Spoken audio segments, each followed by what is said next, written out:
Hello everyone, I am from Anna Sahib Dange College of Engineering and Technology Ashta. Currently, I am pursuing electrical engineering. Me and my friends have prepared a presentation on solar radiation and its different aspects. Today, we are here to present it. So, let's begin. Firstly, we will see what solar radiation exactly means. Solar radiation. Sunlight is a portion of the electromagnetic radiation given off by the sun, in particular infrared, visible, and ultraviolet light.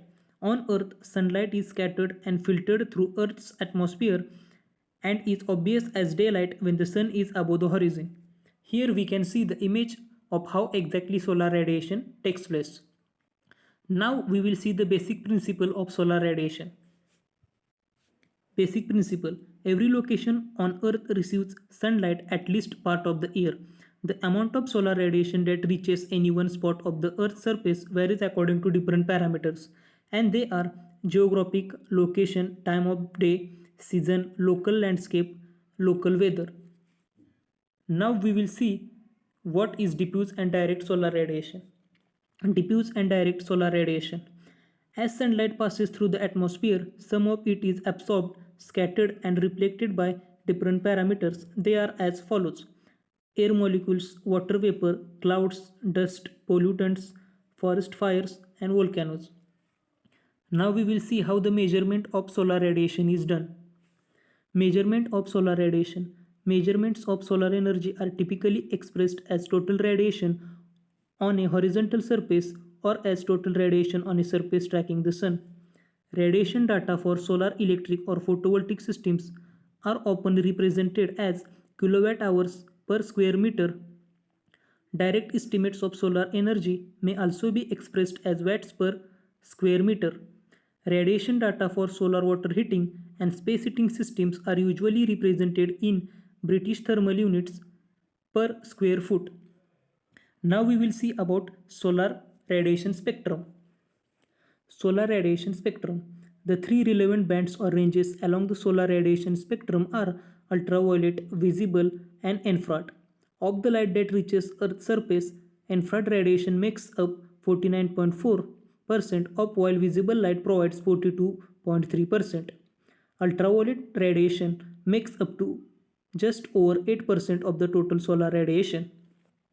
Here we can see the graph of spectrum of solar radiation.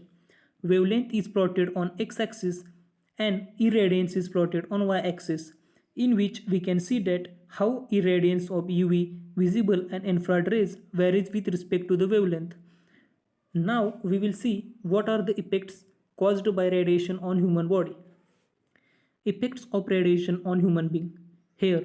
The losing of hair quickly and in clumps occurs with radiation exposure at 200 rims or higher. Brain. Since brain cells do not reproduce, they won't be damaged directly unless the exposure is 5000 rims or greater. Like the heart, radiation kills nerve cells and small blood vessels and can cause seizures and immediate death. Thyroid.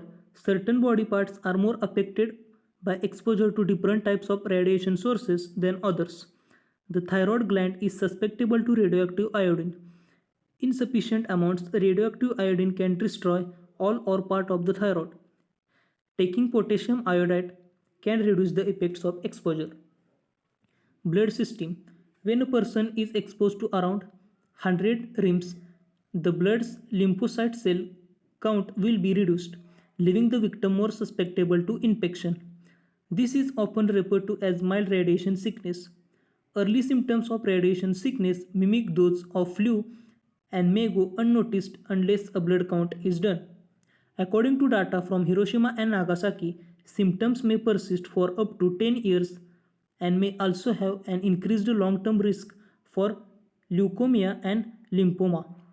For more information, visit Radiation Effects Research Foundation. Heart. Intense exposure to radioactive material at 1000 to 5000 rims would do immediate damage to small blood vessels and probably cause heart failure and death directly. Reproductive tract. Because reproductive tract cells divide rapidly, these areas of the body can be damaged at rim levels as low as 200. Long term, some radiation sickness victims will become sterile. Now we will see what measures are taken to reduce solar radiation. How to reduce solar radiation? Reduce the amount of time spent using your cell phone. Use speaker mode, headphones, or earbuds to place more distance between your head and the cell phone. Avoid making calls when the signal is weak, as this causes cell phones to boost RF transmission power.